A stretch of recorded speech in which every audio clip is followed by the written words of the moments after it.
اللہ علیہ وسلم۔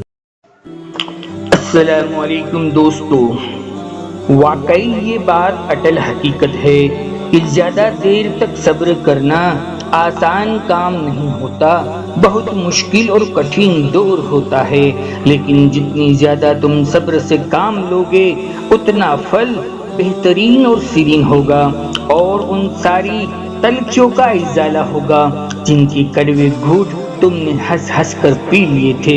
حضرت علی رضی اللہ تعالیٰ عنہ فرماتے ہیں کہ صبر کی دو صورتیں ہیں، جو نہ پسند ہو اسے برداشت کرنا اور جو پسند ہو اس کا انتظار کرنا۔ جان رکھو، جب تمہارا صبر حد سے تجاوز کر جائے اور تم مایوسی میں ڈوبنے لگو، نہ تمہارے دل کو قرار مل رہا ہو، تو یاد کر لینا وہ وقت جب 6 ماہ تک اللہ کے پیارے رسول صلی اللہ علیہ وسلم پر وحی نازل نہیں ہوئی، اور نہ ہی حضرت جبرائیل علیہ السلام آئے، نہ خواب میں الہام ہوا، تو آپ صلی اللہ علیہ وسلم بے چین ہو گئے، تو اللہ نے سورہ ضحیٰ نازل فرما دی، سنو اگر تم پریشان ہو رہے ہو تو رات کو جلدی سوئے، جلدی اٹھے، اور خوبصورت اندھیریوں سے نور کی طرح روشن ہوتی ہوئی صبح کو دیکھے، تاکہ پتہ چلے کہ صرف اندھیری رات ہی نہیں ہے، اس کے بعد نور والی روشن صبح بھی ہے۔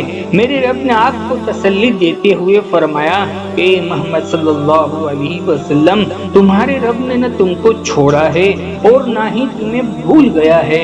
اس واقعے میں ہمارے لیے بہت ساری نشانیاں موجود ہیں۔ یاد رکھو، جو دروازے زمین والوں کی تدبیر سے بند ہوتے ہیں نا، ان سے بڑے بڑے دروازے آسمان والے کے فضل سے کھلتے ہیں۔ جس خواہش کو تم اپنے رب کی رضا کے لیے روک لیتے ہو نا، اسی خواہش کو وہ تمہارا مقدر بنا دیتا ہے۔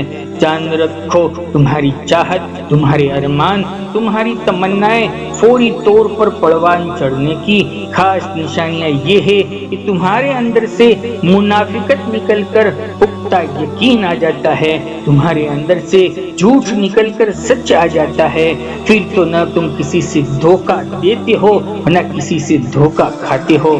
اور جان رکھو، دھوکہ دینے والا انسان یہ سمجھتا ہے کہ اس نے اللہ کو اور ایمان والوں کو دھوکہ دے دیا ہے، جبکہ وہ بات نہیں جانتا کہ اس سے اس کا ہی نقصان ہے، وہ اپنی ہی ذات، اپنے ہی نفس کو دھوکہ دے رہا ہوتا ہے۔ یہ بات ذہن میں ڈال لو کہ ہم اپنے رب کو کبھی بھی دھوکہ نہیں دے سکتے، ہم اپنے رب سے کبھی بھی نہیں چھپ سکتے، ہمارا ظاہر اور ہمارا باطن، ہمارا ماضی اور مستقبل سب ان پر عیاں ہے۔ میرا رب قرآن میں فرماتا ہے، جو کچھ زمین میں ہے، جو کچھ آسمانوں میں ہے، سب ایک روشن کتاب کی طرح اس کے سامنے کھلا ہوا ہے۔ اللہ تمہیں اپنی نشانیاں دکھا رہا ہے، پھر تم اللہ کی کن کن نشانیوں کا انکار کرو گے؟ اور رہی بات ایمان والوں کی، تو منافق انسان ان کو دھوکہ دے کر بھی ان کا کوئی نقصان نہیں کر سکتا۔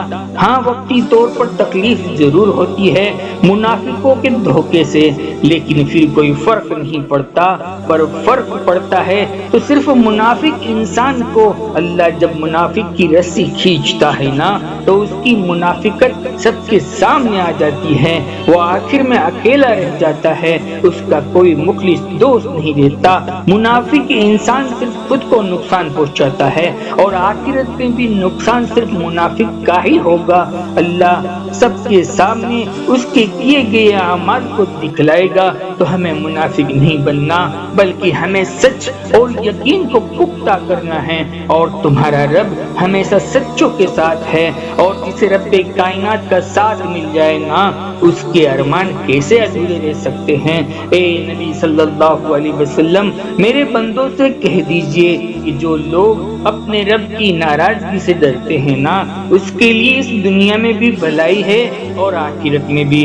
مولانا روم رحمت اللہ علیہ فرماتے ہیں، جب اطاعت اپنے کمال کو پہنچ جاتی ہے تو آقا اپنے عاشق کی ہر بات پر شرع تسلیم خم کرنے لگتا ہے، اور عاشق اپنے عاشقوں سے عشق کرنے لگتا ہے، اور جس نے اپنے مولا کے لیے اپنے کو فنا کر دیا ہوتا ہے نا، تو مولا اس کے لیے فنا ہو جاتا ہے۔ عاشق صادق معشوق کے دل میں گھر کر لیتا ہے اور اس طرح خود معشوق بن جاتا ہے، پھر پانی خود پیاسوں کی تلاش میں پھرتا ہے۔ یہ وقت تمہارے یقین کے امتحان کا ہے کہ کیا تم واقعی اپنے رب پر بھروسہ رکھتے ہو۔ پھر جب سارے سبب تمہارے خلاف ہو جائے، جب سارے راستے تمہیں بند نظر آئے، کیا تب بھی تمہارا رب تمہیں سنبھال لے گا؟ اس بات کا یقین تمہیں ہے؟ جان لو آج ہم ایسی دنیا میں جی رہے ہیں جہاں حالات ہر پل بدلتے رہتے ہیں، اتنی تیزی سے موسم بھی نہیں بدلتے، لیکن یقین رکھو تمہارے رب کی قدرت آج بھی اتنی ہی مضبوط ہے جتنی ہزاروں سال پہلے تھی۔ وہ آج بھی سمندر کو دو حصوں میں بانٹ سکتا ہے، وہ آج بھی تمہارے لیے راستے نکال سکتا ہے جہاں تم سوچ بھی نہیں سکتے، بشرط یہی ہے کہ تم ان پر اپنے یقین کو جمائے رکھو۔ یقین ایک واحد کشتی ہے جو ہر طوفان سے سلامتی سے نکل جاتی ہے، یہی ایک واحد سہارا ہے جو بے سہارا نہیں ہونے دیتا۔ یقین کر لو کہ ہمارا رب ہماری مدد کے لیے موجود ہے، ان قریب تمہاری دعائیں پروان چڑھ کر قبولیت کی راہ چن لے گی اور تمہیں ساری بند راہیں غیر محسوس طریقے سے کھلتی ہوئی نظر آئے گی۔ تمہیں وہ سارے ذریعے اور وسیلے نظر آنے لگیں گے جو تمہیں تمہاری زندگی کے لیے ایک نئے موڑ کی جانب لے جائیں گے انشاءاللہ، اور ان قریب آپ کا رب آپ کو اتنا دے گا کہ آپ خوش ہو جائے گے۔ اتنی پیاری اور دل کو سکون دینے والی بندوں کے لیے بات فرما دی، یہ تمہارے رب کا وعدہ ہے جس کے وعدوں سے زیادہ کوئی سچا وعدہ نہیں، جس کی باتوں سے زیادہ کوئی پکی بات نہیں، جس کی تسلی سے بڑھ کر کوئی تسلی نہیں۔ وہ خود کہہ رہا ہے، کیا کہہ رہا ہے؟ اے بندے میں دوں گا اور اس کے دینے میں کوئی شک ہی نہیں ہے۔ دوستو اللہ تعالیٰ آپ کو ہر مشکلوں سے نکال کر خوشیوں کی بے شمار دروازے آپ کے اوپر کھول دے، ہر پریشانی مصیبت سے آپ کی حفاظت فرمائے۔ دوستو یہ ویڈیو آپ کے دل کے سکون کا باعث بنی ہو، ایک پیارا سا کمنٹ ضرور کر دیجیے گا ہماری حوصلہ افزائی کے لیے۔ ہم آپ سبھی دوستوں کے کمنٹ کو پڑھتے بھی ہیں، ان کے لیے دعائیں بھی کرتے ہیں۔ اللہ تعالیٰ شان آپ سب کو خوش رکھے، زندگی رہی تو انشاءاللہ پھر ملیں گے ایک اور نئے ٹاپک کے ساتھ۔ تب تک بندے کو اجازت دیجیے، اللہ حافظ، جزاک اللہ خیر۔